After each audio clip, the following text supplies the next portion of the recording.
Now we will discuss about 9th class syllabus with marking scheme for science subject. देखिए इसमें total आपको 5 unit हैं, unit first, second, third, fourth and fifth. First जो unit है आपकी वो है केमिस्ट्री की, उसमें नेचर एंड बिहेवियर मैटर के बारे में पढ़ना है आपके, वो है आपकी 23 मार्क्स की। सेकंड जो यूनिट है आपकी organisation in the living world, ये बायोलॉजी यूनिट है और ये है आपकी 20 मार्क्स की। थर्ड यूनिट है आपकी मोशन, फोर्स एंड वर्क, ये है फिज़िक्स के अंदर आता है आपका, ये है 27 मार्क्स।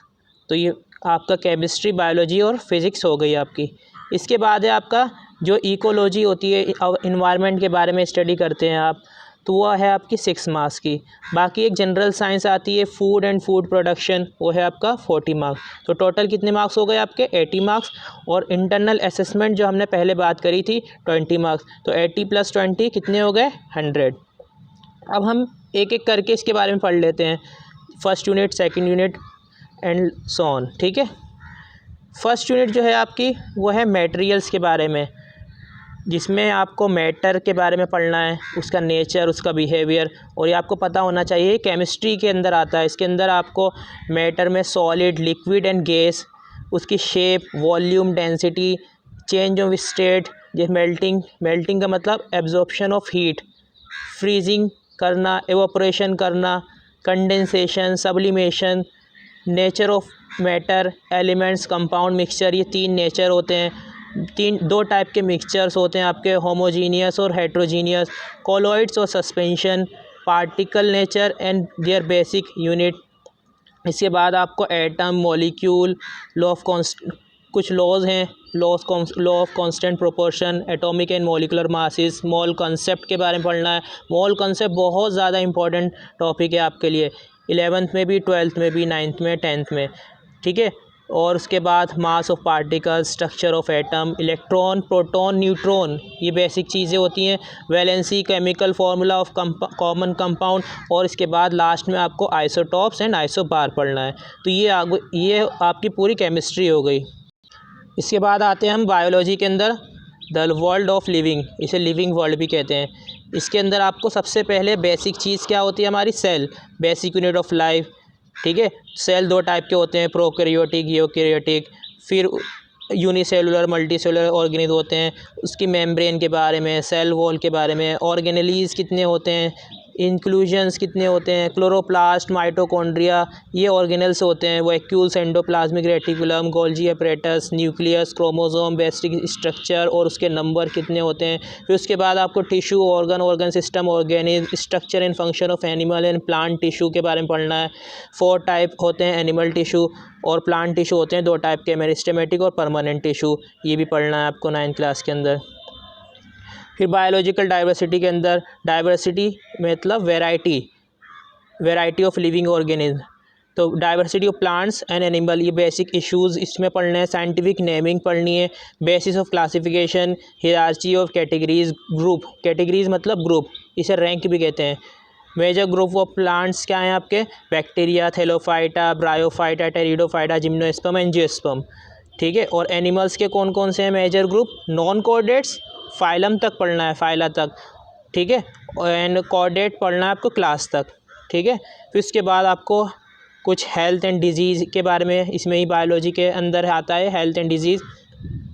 इन्फेक्शियस और नॉन इन्फेक्शियस डिजीज़ होती हैं, 2 टाइप की डिजीज़ होती हैं, ये भी पढ़ना है आपको। फिर वो कैसे होता है और कैसे आगे बढ़ता है, डिजीज़ किस तरीके से फैलती है, कॉज कैसे होता है, वायरस से, बैक्टीरिया से, प्रोटोजोआ से, और उसको प्रिवेंट कैसे कर सकते हैं और ट्रीटमेंट कैसे कर सकते हैं, और पल्स पोलियो प्रोग्राम, ये भी पढ़ना है हमें। ठीक है, इसके बाद आता है फिज़िक्स में आपको motion, distance, displacement, velocity, uniform, non uniform motion, straight line, graph वगैरह के बारे में पढ़ना है। कुछ लॉज हैं, लॉज ऑफ मोशन जिसे कहते हैं, Newton's law of motion, first law, second law, third law.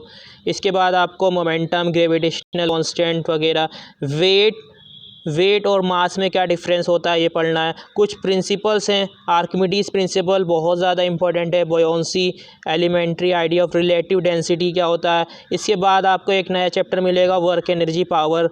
ठीक है। उसमें force energy, power, kinetic energy, potential energy, दो टाइप की एनर्जी है। काइनेटिक एनर्जी जो किसी भी बॉडी के मूव होने की वजह से जो एनर्जी होती है काइनेटिक एनर्जी, और अगर डिस्टेंस हाइट की वजह से जो एनर्जी क्रिएट होती है उसे पोटेंशियल एनर्जी कहते हैं। फिर इसके बाद आपको एक नया चैप्टर मिलेगा साउंड का, जिसमें आप नेचर ऑफ साउंड पढ़ेंगे, कैसे प्रोपगेशन होता है साउंड का, स्पीड क्या होती है साउंड की, और रेंज ऑफ हियरिंग कितनी होती है ह्यूमन की, ठीक है, 20 हर्ट्ज से 20,000 हर्ट्ज तक, ठीक है। इसके बाद आपको अल्ट्रासाउंड, रिफ्लेक्शन ऑफ साउंड और सोनार के बारे में पढ़ना है, और एक लास्ट है आपका ह्यूमन ईयर के बारे में भी आपको पढ़ना है, जिसे हम ऑडिटरी एस्पेक्ट्स के बारे में, बस ज़्यादा नहीं, इसमें ज़्यादा डिटेल में नहीं, बस ऑडिटरी एस्पेक्ट्स में। इसके बाद है आपका नेचुरल साइंस, जिसमें ये इकोलॉजी है। सबसे पहले इकोलॉजी में आपको एयर, वाटर और सॉइल, एयर किस लिए वो यूज़ होता है, रेस्पिरेशन के लिए और कंबशन के लिए, ठीक है, और टेम्परेचर को मॉडरेट करने के लिए, बढ़ाना और घटाना, ये जो काम होता है किसका काम होता है, एयर का, ठीक है। मूवमेंट ऑफ एयर, ठीक है। इसके अंदर आपको होल्स, जो ओजोन लेयर है आपकी, ओजोन लेयर, उसमें जो होल्स हुआ है इसके बारे में ब्रीफ में पढ़ना है, और कुछ साइकिल्स होती हैं, बायोजियोकेमिकल साइकिल्स कहते हैं जिन्हें, water cycle, oxygen cycle, carbon cycle, nitrogen cycle, इनके बारे में भी आपको पढ़ना है, ठीक है। फिर लास्ट यूनिट आती है आपकी, जिसे जनरल साइंस में आता है food production, plant animal breeding programme पढ़ना है, मैनेजमेंट कैसे करना है प्लांट्स को, एनिमल्स को, फर्टिलाइज़र्स, मैन्यूर के बारे में पढ़ना है, जो आपने 8th क्लास में भी पढ़ा था।